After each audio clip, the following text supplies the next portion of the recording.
El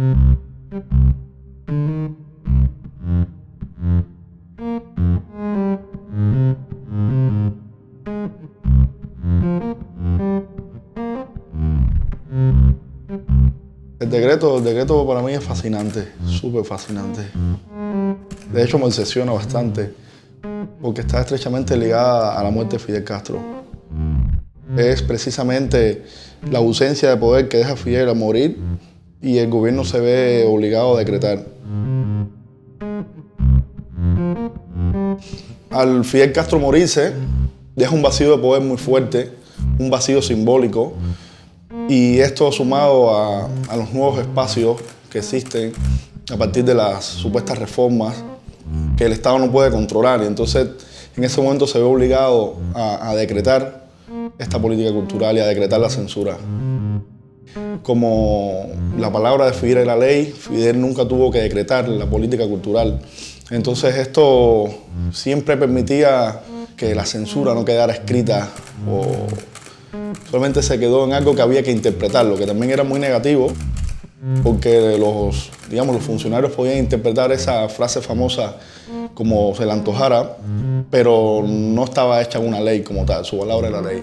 Y tiene que ver también un poco con la investigación que yo he estado haciendo, que es de alguna manera mirar los 60 desde el momento de la Cuba actual, a 60 años de la revolución, poder mirar el momento prístino de la revolución. El proceso de la revolución para el arte abre precisamente también con parábolas a los intelectuales, donde se pauta la política cultural del país con ese famoso discurso. Entonces el decreto inmediatamente dejaba en letra, en blanco y negro, el poder controlar la producción cultural totalmente por el Estado, y ahí inmediatamente todo el mundo se aciscó. El máximo exponente de eso para nosotros fue Silvio Rodríguez, que alguien como Silvio Rodríguez, que de alguna manera es quien ha llenado de contenido la revolución, esté en contra de ese decreto, era de alguna manera oponerlo a ellos mismos contra su discurso. De las máximas defensas de la institución con respecto al decreto es que el decreto es para protegernos del intrusismo profesional, o sea, del que no estudió arte, que se quiere como robar nuestro trabajo o algo así, nuestra plaza, y el gobierno nos protege a nosotros de esos intrusos, de esas otras personas que no son artistas porque no estudiaron. Para mí es un elemento súper clasista, además, ¿no? Que alguien no tenga derecho a hacer arte y a vivir de eso aunque haya estudiado o no. Y que un sistema que se dice comunista haga ese tipo de cosas me parece extremadamente clasista. Vamos a hacer entonces, vamos a hacer la música, vamos a hacer el cama.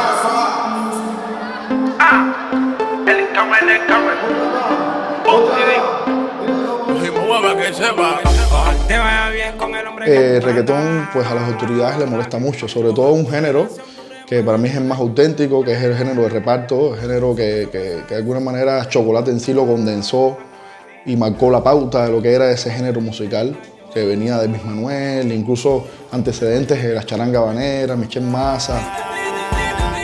Y el decreto va también enfocado en ponerle un stop a ese tipo de música.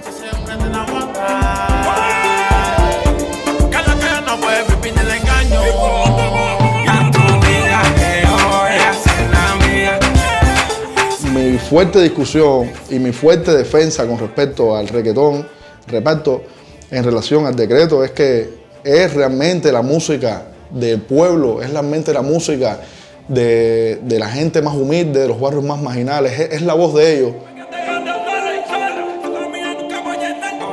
Dices que has hecho una revolución para esa gente, por los humildes, esa es la voz de ellos. Vas a censurar esa música, vas a hacer lo mismo que la burguesía cubana, que le molestaba que sus hijas fueran a la conga a bailar conga porque era de negro. Pues estás haciendo exactamente lo mismo con esta música.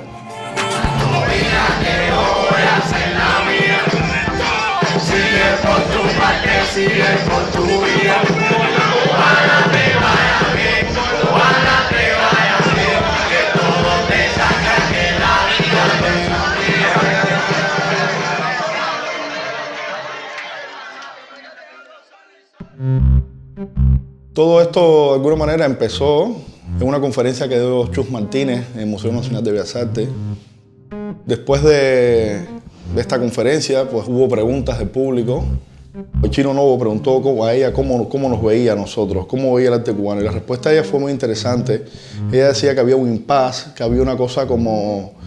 Había mucha visibilidad en el arte cubano, pero ella no sentía que aquí había una pujanza o que todos los artistas estábamos como realmente pensando en ese fenómeno y conectados entre nosotros mismos. Y eso nos dejó pensando bastante. El Chino Novo le dio una contrarrespuesta diciendo que si hacíamos todo eso, pues inmediatamente nos íbamos a convertir en artistas disidentes, en artistas marginados, en artistas totalmente outsider. Casi que fue una premonición. Inmediatamente que salimos a tomarnos unas cervezas en el bar que está ahí en Tejadillo, viene Abel con el móvil y nos dice que no quiso ir a la conferencia porque se había enterado del decreto, se lo habían mandado y se lo había leído, estaba muy deprimido. Y lo compartió con todos nosotros, ¿no? Imagínate justo saliendo de esa conferencia, teniendo este intercambio de ideas con Chus Martínez y de pronto el decretazo. Habíamos estado en una exposición de intercambio con artistas japoneses que se puso en Wilfredo Land. Habíamos venido recientemente de ese intercambio en Japón y nos habíamos hospedado en un hotel que está en Aoyama. José Manuel Mesías, Glenda León, estaba Abel, el Chino y yo.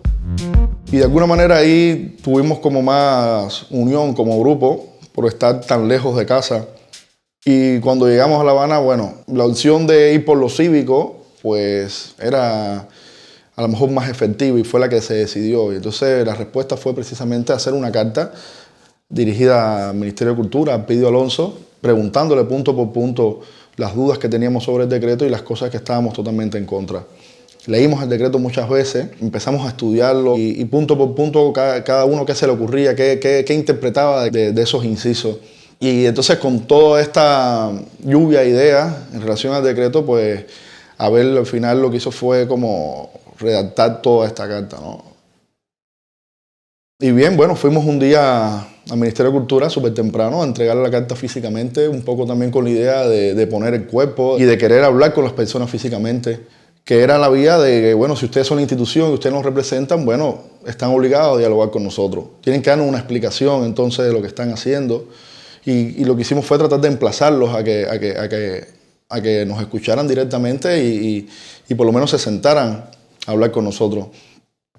Fue muy interesante que en ese momento salió Fernando Rojas del Ministerio de Cultura y yo hablé con él y le dije, mira, queremos ver al Ministro de Cultura para presencialmente entregarle un documento. Y me preguntó, ¿y de qué se trata el documento? Y yo digo, ¿de qué va a ser?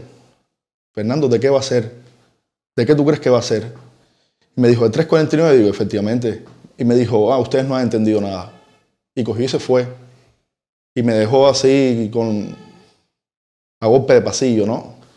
Para mí fue muy interesante cómo al final tuvo que ir a la mesa redonda a explicarnos a todos nosotros de qué trata el decreto ese. Obviamente es la versión de ellos. No había en esa mesa redonda alguien que pudiera incluso tener otro criterio. Alguien incluso como Silvio Rodríguez. De alguna manera presionamos a la institución a que hablara en la televisión y dijera de qué se trata ese decreto. Esta semana nuestra sección Contrapunto de debate sobre las particularidades del decreto 349 concebido contra la vulgaridad y el intrusismo profesional en el ámbito de la cultura. Y hoy recibimos al viceministro de Cultura, Fernando Rojas. Muchísimas gracias por acceder a esta entrevista. ¿En qué consiste este decreto? Y hay que decir que no es un decreto contra la creación ni contra la libertad de creación. ¿Cuál es su opinión al respecto? Bueno, es exactamente así. No es un decreto contra la libertad de creación. Digo más, la creación artística no es un ámbito de acción de este decreto. Voy a resumir tres temas que aparecen muy bien elaborados y explicados en la entrevista al Ernesto Diagrama.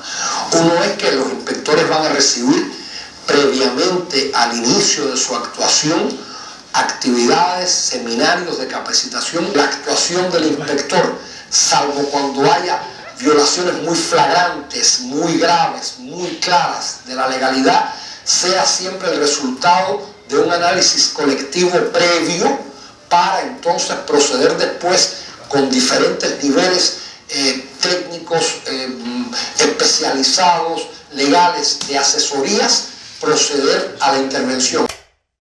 Tuvimos una reunión con Norma. Una cosa muy interesante es que nosotros sabíamos más del decreto que ella y casi sabemos tanto del decreto como Fernando Rojas. Y después de ahí, pues ella nos dijo que iba a tratar de concertar la reunión esta.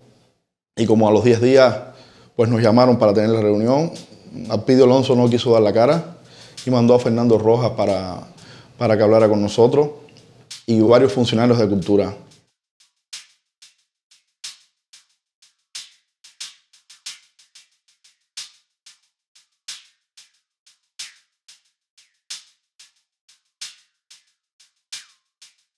No creemos que en términos de contenidos relacionados al arte, no de prácticas sociales ni posiciones cívicas, debe existir ninguna limitación. Específicamente problemático es el inciso G, cualquier otro que infrinja las disposiciones legales que regulan el normal desarrollo de nuestra sociedad en materia cultural. Consideramos que este inciso es muy ambiguo, por lo que exigimos nuestro derecho a saber qué significa exactamente. La respuesta fue no darnos respuesta, ninguna. Nosotros en ese momento nuestra estrategia no era hacerlo mediático, sino ir directamente a hablar, confrontar directamente con la institución y que nos dieran una respuesta. Ya había otros grupos que estaban haciendo otro tipo de estrategia, muy válida también, y al final no hubo respuesta ninguna. Y entonces, pues pasamos a la segunda opción, que es hacerlo totalmente público. Si no hay diálogo directo, pues el diálogo es a través de la plataforma de cada uno. Bueno, vamos a las plataformas de cada uno, vamos a la tarima de cada cual. Ellos tienen la mesa redonda, nosotros tenemos las redes sociales. De pronto llegamos a montones de firmas, tuvimos 2 premios nacionales de artes plásticas también firmando la carta nuestra. Lázaro Saavedra, José Ángel Toirá le dan el premio y había firmado la carta anteriormente y reafirma que lo hubiera firmado y bien. Flavio García también la firmó, Iván de la Nuez. Entonces de pronto, cuando el decreto iba a entrar en vigor, pues todos los artistas estábamos viendo qué iba a pasar. El gobierno dijo que entraba en pausa el 349, entraba en pausa hasta que no estén las normas complementarias, donde supuestamente se va a detallar punto por punto, esclarecer todo este decreto que está súper mal redactado y súper confuso y súper ambiguo. En ese mismo momento, cuando al final logramos que se aplazara el decreto, logramos ponerlo en stop, había que hacer una acción, había como en cada de los grupos se estaba pensando hacer algo y estaba la idea precisamente de citar a los 80, citar ese famoso juego de pelota, que fue una situación muy parecida donde ya la censura llegó a un punto donde ellos no podían prácticamente exponer y nosotros de alguna manera citamos ese momento.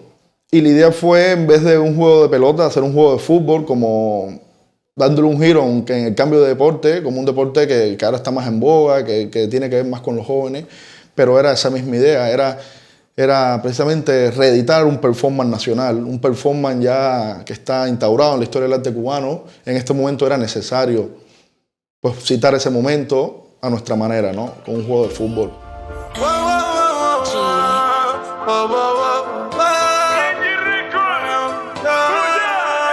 Donde el gato no esté en casa, empiezan los canales y la comparsa, con ratones para chear, y se jodan para la calle para que todo el mundo lo vea. Una pila de rata flaca de cloaca, arrollando por todo el muro de la malenca.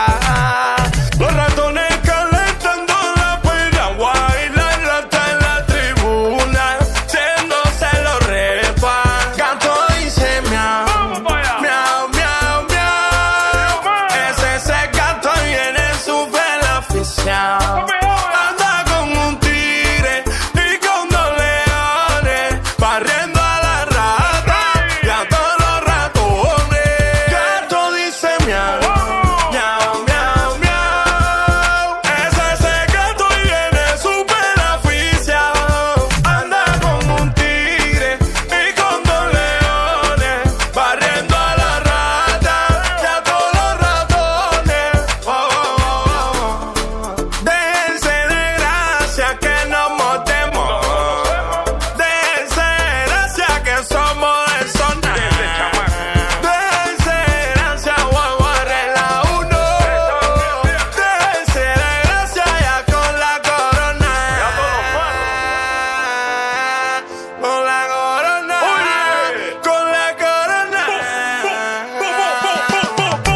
Pienso que nuestra generación realmente podría decirse que es la generación del 349. Y precisamente con el decreto, nuestra generación ya como que tomó el poder de la gestión cultural, digamos, de la gestión cultural, de ponerle una pausa a lo que viene supuestamente de arriba. Es el momento donde nos crecimos. Fue como, aquí estamos nosotros.